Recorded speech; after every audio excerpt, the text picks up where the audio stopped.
Kashmir issue के साथ साथ एक और मेन इशू था, वो था हैदराबाद को लेकर।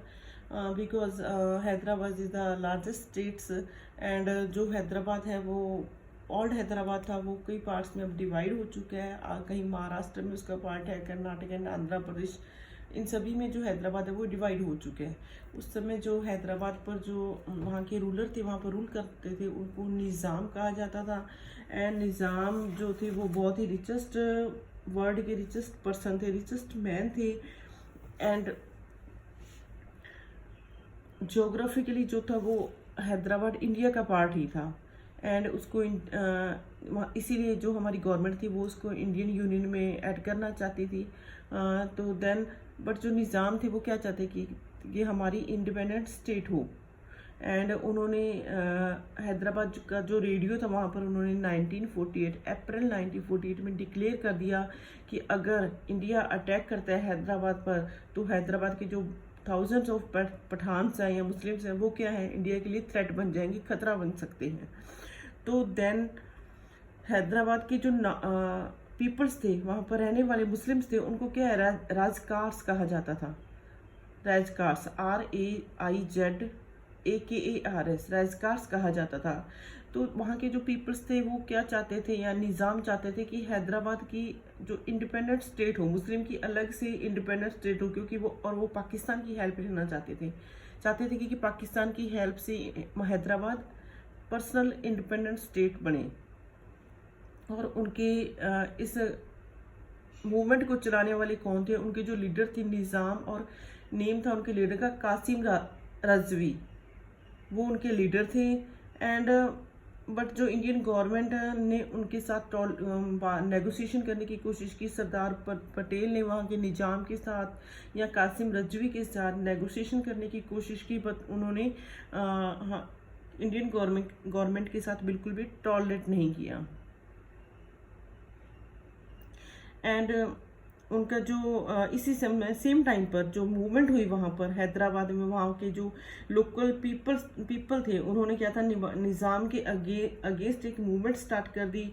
बिकॉज तेलंगाना में जो फर्स्ट स्टार्टिंग हुई, तेलंगाना में जो मूवमेंट स्टार्ट हुई, बिकॉज जो निज़ाम के रूल करने का ढंग था वो बिल्कुल भी सही नहीं था। वो वुमेंस को अब्यूज किया जाता, खासकर वुमेंस के लिए उन्हें किसी प्रकार की कोई फ्रीडम नहीं थी।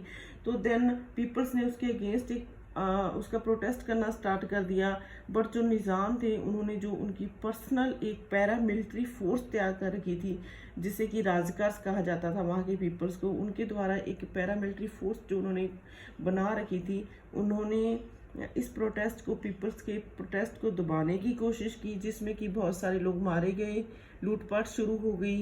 एंड देन एट लास्ट जो इंडियन गवर्नमेंट थी उसको वहाँ पर इंटरफेयर करना पड़ा। एंड 1948 में इंडियन आर्मी ने जो निज़ाम की फोर्स थी उस पर कंट्रोल कर लिया, एंड निज़ाम को सरेंडर करना पड़ा, और जो हैदराबाद था वो इंडियन टेरिटरी का पार्ट बना। तो इसके साथ ही अगर हम बात करें तो एक और इशू था छोटा सा मणिपुर को लेकर।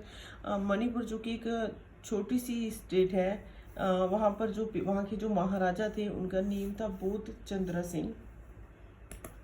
एंड उन्होंने इंस्ट्रूमेंट ऑफ सेशन जो था साइन किया था, लेकिन जो वहाँ के पीपल्स थे मणिपुर की, वो नहीं चाहते थे कि मणिपुर इंडियन टेरिटरी में शामिल हो, इंडियन यूनियन का पार्ट बने।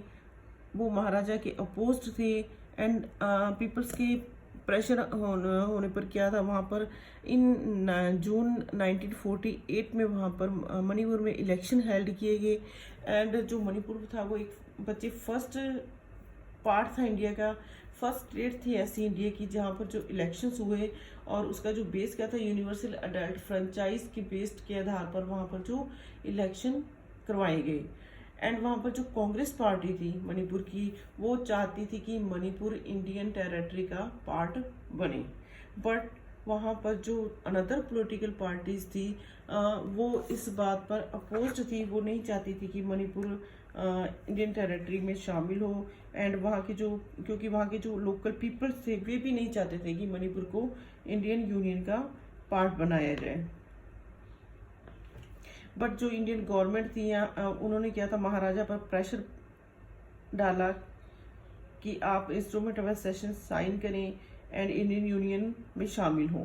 एट लास्ट भारत जो गवर्नमेंट थी, हमारी इंडियन गवर्नमेंट थी, वो सक्सेस रही एंड जो महाराजा थे बोध चंद्रा सिंह, उन्होंने एग्रीमेंट साइन कर मणिपुर को इंडियन यूनियन का पार्ट बना दिया। बट जो ये जो महाराजा का ये जो स्टेप था उन्होंने लिया था, वहाँ के जो लोकल पीपल्स थे उनमें उनके लिए क्या था, नाराजगी थी। उस समय भी वो उनके इस डिसीजन पर हैप्पी नहीं थे। और आज भी अगर हम बात करें तो मणिपुर के जो पीपल है वो कहीं ना कहीं उनमें इस बात को लेकर नाराजगी है। आज भी वो उनको लगता है कि जो मणिपुर है वो अलग है, उन्हें मणिपुर अलग से इंडिपेंडेंट स्टेट होनी चाहिए थी।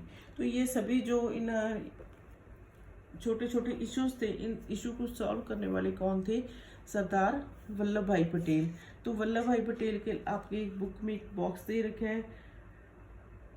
1875 से लेकर 1950 कब वो लीडर रहे या फ्रीडम मूवमेंट की एंड कांग्रेस पार्टी के वो लीडर थे, महात्मा गांधी के फॉलोअर्स थे एंड डिप्टी प्राइम मिनिस्टर और home minister, first home minister रहे हैं वो इंडिपेंडेंट इंडिया के। उन्होंने क्या काम किया था? उन्होंने एक इम्पोर्टेंट रोल प्ले किया था। किसमें प्ले किया था? इंटीग्रेशन ऑफ प्रिंसली स्टेट्स, यानी कि प्रिंसली स्टेट का इंटीग्रेशन करने में उन्होंने इम्पोर्टेंट रोल प्ले किया था।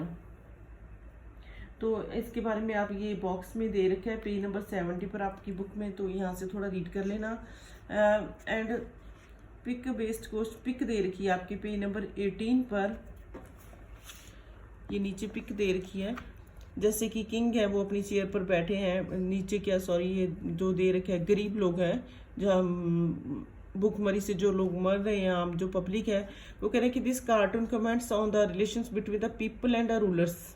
उनके पीपल्स, ये जो आम जनता है और रूलर्स, उनके बीच में क्या रिलेशंस है उनको शो कर रहा है। And also on Patel approach the resolving this issue, और जो पटेल इस इशू को सॉल्व करना चाहते हैं वो क्या कह रहे हैं कि no no don't get up you highness, just give me this will do. वो चाहते हैं कि आप खड़े मत होइए मेरी रिस्पेक्ट के लिए, बस आप मुझे ये जो चेयर है वो मुझे दे दीजिए। इट मीन्स ठीक है। तो ये जो पिक भी इसको आप ध्यान से देखना, आपकी बुक में इससे रिलेटेड और भी एक्स्ट्रा क्वेश्चंस दे रखी होंगी, तो वहां से आप ये क्वेश्चंस इसकी चेक कर लेना। ये जो आपकी पिक दे रखी है, ये देखिए साइड में बॉक्स में दे रखा है सरदार वल्लभ भाई पटेल को लेकर, इसको आप रीड कर लेना। ये निजाम्स की जो पिक है वल्लभ भाई पटेल के साथ, ये जो नीचे लिखा हुआ है यहाँ से थोड़ा चेक कर लेना। और ये जो आपका मैप दे रखा है इंडिया बिफोर और आफ्टर पार्टीशन, जो इंडिया का मैप दे रखा है, ठीक है। देखो उन्होंने क्या, ब्रिटिश इंडिया येलो में दे रखा है एंड प्रिंसली स्टेट्स ये ब्लू में, जो ब्लू में है वो प्रिंसली स्टेट्स हैं। तो उनको कैसे उनका इंटीग्रेशन किया गया और कैसे उनको उनको मतलब एक साथ लाया गया, तो थोड़ा सा अगर आप मैप देखोगे तो आपको इजी समझ आ जाएगा। तो नेक्स्ट अगर हमारा जो नेक्स्ट इसके आगे है और भी है रीऑर्गेनाइजेशन ऑफ स्टेट्स, जूनागढ़ हो गया, तो उसके बारे में नेक्स्ट वीडियो में पढ़ेंगे।